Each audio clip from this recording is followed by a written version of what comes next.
Welcome to the Three Martini Lunch. Grab a stool next to Greg Columbus of Radio America and Jim Garrity of National Review. Three Martinis coming up. Hey, so glad you're with us for the Tuesday edition of the Three Martini Lunch. We even have a good martini again today. We're also brought to you today by Ladder Life Insurance. And Jim, before we get to the good martini, I need to note, selfishly, that today, 35 years ago, the Chicago Bears dominated the New England Patriots 46-10 in Super Bowl 20.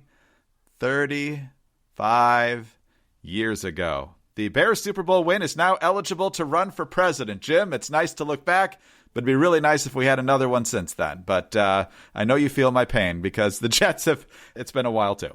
Yeah, it must have really stunk for that, have lost the Super Bowl in the interim. That's a bummer. Those conference championships just aren't nearly as satisfying. Interesting you mentioned that, Greg, because I think if you were of a certain age, not just the sweetness of Walter Payton, not just the just absolutely off the charts loaded defense, William the Refrigerator Perry, back when, a football player weighing 300 pounds was considered a lot. Yes. Absolutely amazing. And just an exceptional team. I remember rooting for the Jets, but just marveling at that team. I actually got to see them play the Jets late in that season. And I think they beat them 17-6 or something like that. It was a frozen game. But since I have you on the spot, and this is exactly how you expected to start this podcast, Greg, does it ever sting that the 85 Bears, by universal acclaim, one of the best teams in NFL history, certainly the most dominating defense, with few rivals, that they only had one championship, that they could have or should have been? I think they made the playoffs a few times in that stretch, but that really was about as loaded a team as you're going to find in terms of talent. Yeah, oh, absolutely, it stings. Yeah, they won the division from 84 to 88, and they only made it to the championship game two other times. Once the year before, got smoked by the Niners, who were 15-1 that year, and then they got smoked at home by the Niners in 1988 when the Niners beat the Bengals in the last minute at the Super Bowl. Yeah, it's a team that had a tremendous amount of talent, should have won another Super Bowl, should have at least gotten back to another Super Bowl. The defense was dominant the next year, statistically in many categories, even better than in 1985. Jim McMahon got hurt. That happened a lot with Jim McMahon, unfortunately. And so we were stuck with, I believe, a combination of Steve Fuller and Doug Flutie. And since it wasn't the Canadian Football League, that didn't turn out too well. We lost to the Redskins in back-to-back divisional playoffs in 86 and 87. 88, we got back there only because we beat the Eagles in the Fog Bowl in the divisional round. I know folks are tuning in to hear all about this. And the 86 Giants are obviously very good. Who knows if we would have beaten them. But yes, opportunities missed, to be sure. And if everyone was wondering, why did Greg go off on that rant, it's because I just picked at that scab. And it's an open wound right there. He didn't even ask about Perry getting the touchdown in the Super Bowl instead of Peyton. That's a whole other rant I've got stored up. But anyway, let's get on to our actual business today. Our good martini, Jim, is that hopefully the craziness in the U.S. Congress over the next 2 years with Democrats running the show will be limited now that effectively there will be no change to the Senate filibuster over at least the next 2 years. It's 50-50 in the Senate with the vice president. The Democrats technically control the chamber. And even though it's technical, it matters a lot because Chuck Schumer will set the agenda. Democrats will chair the committees and so forth. It makes a world of difference. So the legislative filibuster is really the last filibuster left. And the Democrats on the far left, and even in what's considered the mainstream now, we're pushing for the Democrats to do that. Joe Manchin said even before the Georgia runoffs, no way, no how, I'm not doing that. Kyrsten Sinema said the same thing, only more quietly. But yesterday, they got back to Sinema again, and it could not be more clear. Her press secretary says Kyrsten is against eliminating the filibuster, and she is not open to changing her mind about eliminating the filibuster. So right now you've got, I assume with all Republicans on board too, 52 votes against that. So even if one waffles, the other one's still there. So Jim, there's still going to be a lot of terrible legislation brought up in the Senate because the Democrats are running the show. And even though they're going to try reconciliation on a lot of things, which would only need a simple majority, some really horrible things will hopefully get kicked to the curb because of this. Yeah, I think we can look at this as probably the best deal that Mitch McConnell could have gotten in these circumstances. It would have been terrific to have this written in a letter or in some sort of documentation that, no, we're not going to eliminate the filibuster. The odds of Schumer doing that were never great. I don't think that time was necessarily on McConnell's side. Sure, the longer you delay, the more you put off the enactment of Biden administration agenda items, but Biden is going through with his unity and we're going to work together and we want to work with Republicans and all that kind of stuff. And McConnell could only afford to look obstructionist or stubborn for so long. By having Manchin and Sinema on the record really explicitly, fresh in this circumstance, to say, no, we're not eliminating the filibuster, makes it much tougher for either one of those to backtrack. And the other kind of aspect to keep in mind here is that, if the Democrats had a solid Senate majority instead of the 50-50. One, they could spare to lose Manchin and Sinema, but secondly, they'd also be in a circumstance where they could say, hey, look, we've got the American people have spoken. We have a solid majority. It's time for this obstructionist minority to stop using the filibuster that we used to stop Tim Scott's police reform bill. Because, it's the Jim Crow filibuster when Republicans use it. When Democrats use it, it's fine. It's nothing out of the ordinary. But here's the thing. In a 50-50 Senate, we don't know. We talked a bit about Rob Portman retiring yesterday, and it was a bad sign. But we just don't know who's going to have control of the Senate after 2022.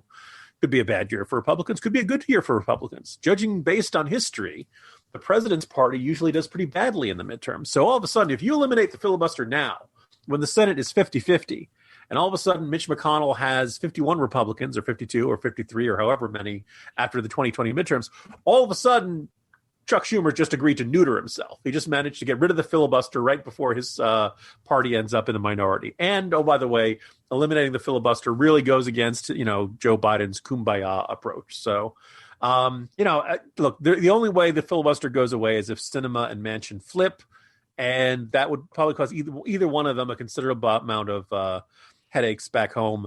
They really can't paint themselves as a different kind of Democrat or a centrist kind of Democrat if they go along with something like this. So all things considered, this is probably about as good a deal as we could reasonably hope for.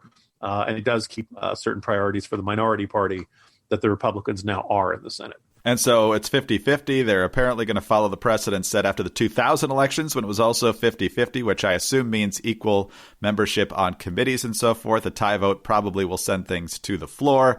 That 50-50 lasted a few months until Jim Jeffords switched to an independent and caucused with the Democrats back then. Jim, one of the interesting wrinkles here, and I got a couple follow-ups. One is that until the new rules were agreed to, everybody was operating under the old rules, so even though the Democrats had the majority, they were still operating under the rules of the previous Senate, which means Republicans still chaired the committees. And I was just curious to see how long Mitch McConnell was going to try and leave that in place. It's only been a few weeks, but, with Cocaine Mitch, you never know. He could have strung that out till like the spring or something before he figured out that the Democrats had to take charge of the committees. Greg, you notice he always speaks very, very slowly, right? Yes. One way to drag out the negotiations is to take 5 minutes to finish each sentence. Mitch McConnell looks like he's going in slow motion, even when the tape is at regular speed. And speaking of Mitch McConnell, got a lot of folks on the left, of course, who hate Mitch McConnell, and some are just making up stuff to convince Chuck Schumer that, no, you really do need to be able to kill the legislative filibuster. Hillary Rosen, longtime Democratic activist, used to be head of the Recording Industry Association of America, I believe, said if McConnell was in charge, he'd kill the filibuster in a heartbeat and come up with some rationale that blamed Democrats for his duplicity. He doesn't play. Don't give up. Hashtag end the filibuster. And there's actually a comment on Twitter that directly contradicts that. You don't get that a lot with any good citations on Twitter. Comments from McConnell in 2011, 2012, 2017, and 2018, all of which he wants to keep the legislative filibuster. The last two, of course, being more important because Republicans controlled everything, and killing the filibuster would have gotten more things through. But Jim, looks like he's been pretty consistent there, and a lot of lefties don't know what they're talking about. Shocker. If McConnell was in charge, is this some like alien obscure scenario we need to imagine? As as we observed, because of the committee, McConnell's been in charge and they didn't get rid of the filibuster. Donald Trump was calling for them to get rid of the filibuster. I think at one point even Charles Krauthammer was saying, look, this is reaching the point where you're just not going to be able to get anything through the Senate.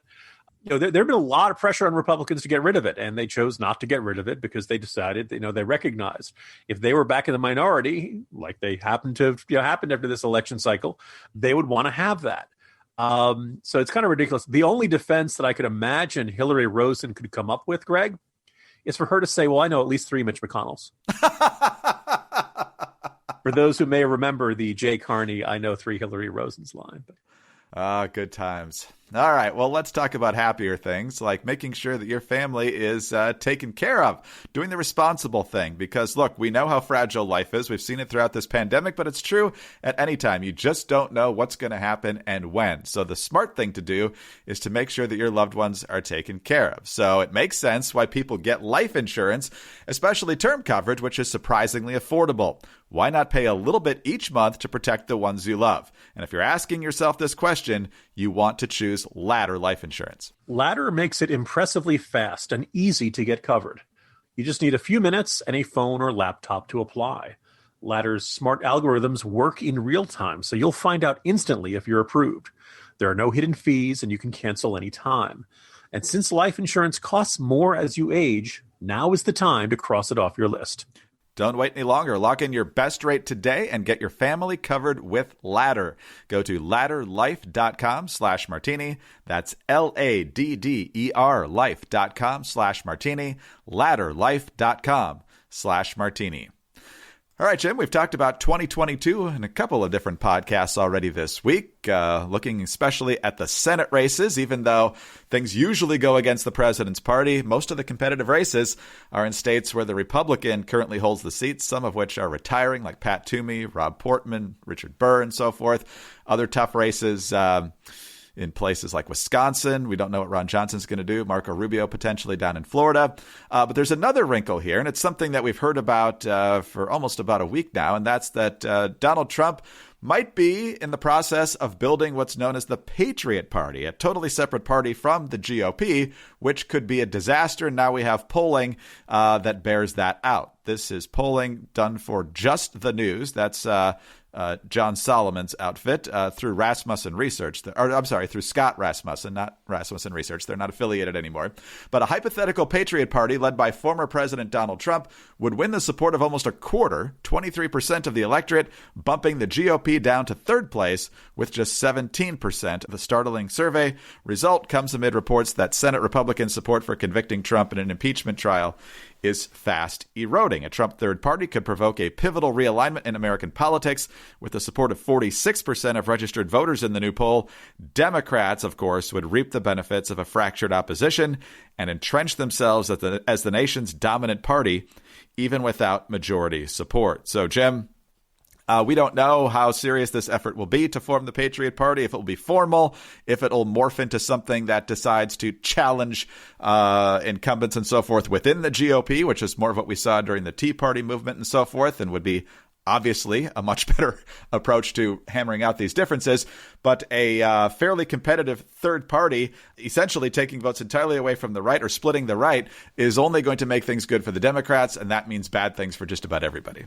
One of the less remembered and probably more significant than recognized at the time developments in the political career of Donald Trump came from late 1999 to early 2000, when he was flirting about the possibility of trying to be the presidential nominee of the Reform Party. The Reform Party had been founded by H. Ross Perot in the 1992 campaign cycle, continued in 96. Perot got, 19% in 92, and then about 9% into 96.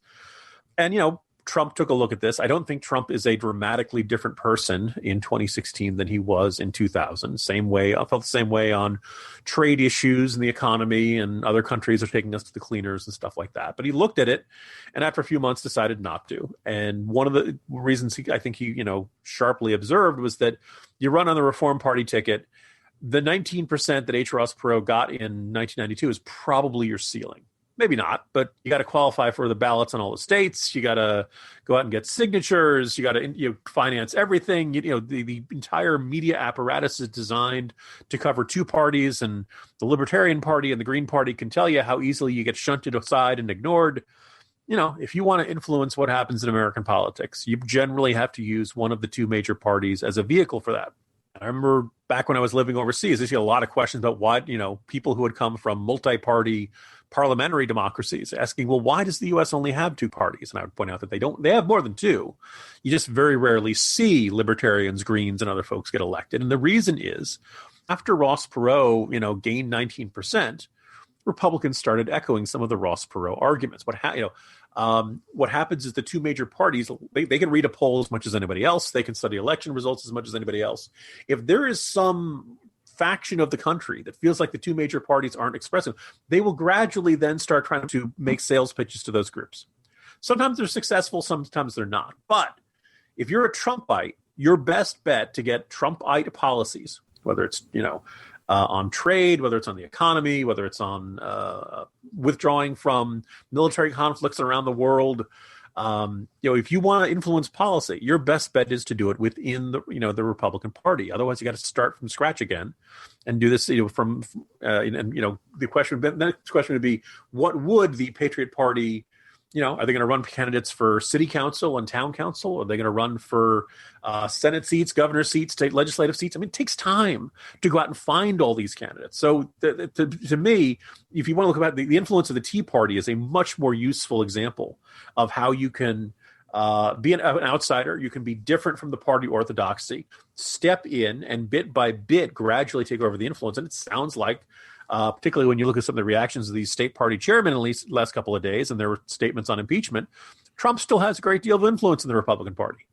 So as much as he might be frustrated by what, Mitt Romney's doing or any other particular figure, or he thinks Mitch McConnell and Kevin McCarthy didn't fight for him enough or something like that, taking your bat and ball and going home and forming a third party not only hurts the Republican Party, it also means it's an extremely long road ahead for any, Patriot Party, MAGA Party, or whatever you want to call it there. I suppose if Trump just has this vindictive, destructive streak that he just wants to punish people for not being loyal enough to him, and he wants to see Democrats get, in even greater control over the government. I mean, that doesn't sound like him, right, Greg?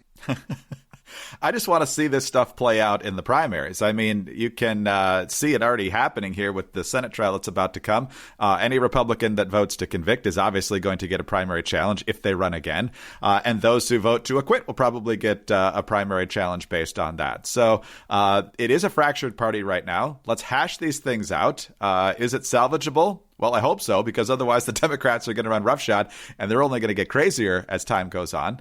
And so the more fractured things get into separate parties, there's nothing good that's going to happen for conservatives out of that. If you have the family fight in public, it'll be ugly, but if you keep it within the family, at least you can hopefully get to some resolution. I'm not saying it's going to happen anytime soon. I think this fight is a long time coming, and I don't know how it's going to shake out, but splitting up into different groups is only going to help the Democrats. What's the Ben Franklin line? Either we all hang together or else we're all going to hang separately? Yeah, pretty much. Yes. Exactly. Then it won't matter if Joe Manchin and Kyrsten Sinema are opposed to nuking the filibuster, because if Republicans and the Patriot Party split 50% of the vote, well, you're going to have a lot more Democrats in the Senate. So careful. Be very careful. Big tech is censoring conservative speech, and Democrats will be controlling the White House and Congress. Hi, I'm Sarah Carter. Join me on The Sarah Carter Show, and we will dig deep into the big issues together. Look, as an investigative reporter, I'll ask the questions no one else is asking, share personal stories covering wars, the border, and the D.C. swamp, and bring on guests who know what's really going on. Subscribe to The Sarah Carter Show at Apple, Spotify, or wherever you get your podcasts. All right. Speaking of crazy Democrats, let's go over to our crazy martini for the day. And Jim, this is a little bit of a rerun from a couple of weeks ago, but now with an update. It was about a week before inauguration that Ben Shapiro of the Daily Wire and his podcast, and most people on the right know who Ben Shapiro is, was the guest author of the playbook for Politico as they work to put their new authorship team together. And the Politico staff basically had a giant hissy fit. There were over 200 plus people on the Zoom call fuming at management for allowing Ben Shapiro that platform. The management, to their credit, that was a good martini one day, said, no, we're not going to grovel and apologize or say that this was a terrible mistake. We want a divergence of opinions. Well, the staff is still in revolt, Jim. The Daily Beast reporting quote, more than 100 Politico staffers signed on to a letter sent to publisher Robert Allbritton expressing disgust with allowing right-wing firebrand Ben Shapiro to guest author one day's edition of the playbook and with the outlet's subsequent handling of the fallout. So they're going above the editors, which I'm sure will only foster good relations between editors and writers at Politico. So they just can't let it go because they didn't grovel and cave like the New York Times editorial board. This is going to just linger. But hopefully the initial reaction of the editors is also the reaction of the publisher. Yeah, I mean, Robert Albitron can handle this however he likes, but my not so quiet hope is that he would say, well, guys, if you really don't like it, there's the door. You can resign and go work somewhere else, or you can accept the fact that that was a decision that was made above your pay grade and above your head. Your objection is heard and noted and ignored, or alternately, we heard you and we're not going to have Ben Shapiro do it again. But look, this is a fairly transparent effort to close the Overton window, as they used to say. I think it was Glenn Beck who popularized this term. The Overton window is basically the acceptable range. What is considered a normal, non-crazy idea in American politics? And everybody's constantly trying to push it in one direction or the other. If you're conservative, you want ideas that were once considered crazy right-wing to be a little more reasonable, or at least you want it to not move in the leftist direction, in which, Bernie Sanders yelling, let's nationalize the banks, let's do socialism, which might have gotten you laughed out of politics, say, 10 years ago, 20 years ago, now is considered, it's a totally normal thing to say. That's a realistic option that we should be looking at right now. I don't love everything Ben Shapiro's ever said. I agree with a lot of what he says, but I'm sure Ben Shapiro has made more than his share of controversial statements. Anybody who works in radio, well, except for you, Greg, is likely to say these. You could make an argument. I think last time we discussed this, you could argue that Ben Shapiro is kind of an unusual choice to be give kind of this introductory essay in the Playbook newsletter, which I observed was kind of a inside baseball sort of thing. And if that was the complaint, if the complaint was, hey, this doesn't really fit our brand, this doesn't really fit what we usually offer readers. It's when you have, it's like, I'm trying to think of a good comparison, but if you had Sam Kinison guest host for Jay Leno, the audience go like, whoa, that's not what I expected. That's some strong stuff there that we were not expecting. You can understand that response, but that doesn't require you for 100 staffers to sign onto a letter weeks later saying how angry they are and how he's all kind of stuff. Clearly, this is an effort to make sure that Politico Playbook newsletter never picks anybody even remotely right of center, or if there is somebody who's acceptably right of center, say so. If Ben Shapiro is too much of a firebrand of a conservative to do that, say so. And no, I'm not volunteering for this because as listeners no doubt know, I already write a morning newsletter and I think it's kind of a better one. But nobody complained about Chris Hayes being the guest writer. Nobody complained about Chuck Todd. Ken Burns did it for a day. This is an effort to basically say anybody right of center is unacceptable. But the other thing which was kind of revealing is I think in that conference call, I think it was Eric Wemple transcribed the comment where somebody said, we don't want something like, they basically put Ben Shapiro and Alex Jones in the same category. And look, on his absolute worst day, Ben Shapiro doesn't come within a country mile of Alex Jones. And if there are people who work for Politico and cover politics who cannot distinguish between Ben Shapiro and Alex Jones, they should not be writing about politics. That's like having faulty vision and saying I'm an art critic. If you can't see what you're actually writing about, then you shouldn't be writing about it. So no offense to the people who can't see very well. It's kind of like being the general manager for the Bears and thinking Trubisky and Mahomes, hey, what's the difference? Notice, listeners, Greg is still stewing about this. Yes. But it kind of reminds me, this ongoing objection reminds me of the trial in A Few Good Men, where Tom Cruise, as the lead attorney, objects to the doctor's testimony, and it's overruled, and then the testimony keeps going bad for the defense, and Demi Moore stands up and goes, no, we strenuously object. Yeah, well, it's still overruled. Sit back down. Like a double whammy strenuous. I pulled a muscle. That's how much I strenuously object. Oh, Jim, thanks for the Bears therapy 35 years later. And anyway, see you tomorrow. See you tomorrow, Greg. Jim Garrity, National Review. I'm Greg Corombos of Radio America. Really appreciate you being with us today. Don't forget about our friends over at ladderlife.com/martini. Also, please subscribe to the 3 Martini Lunch podcast. We are very grateful for your 5-star ratings and your kind reviews. Also, get us on those home devices. All you have to say is play 3 Martini Lunch podcast. Find us on Twitter. He's at Jim Garrity. I'm at Dateline_DC. And please join us Wednesday for the next 3 Martini Lunch.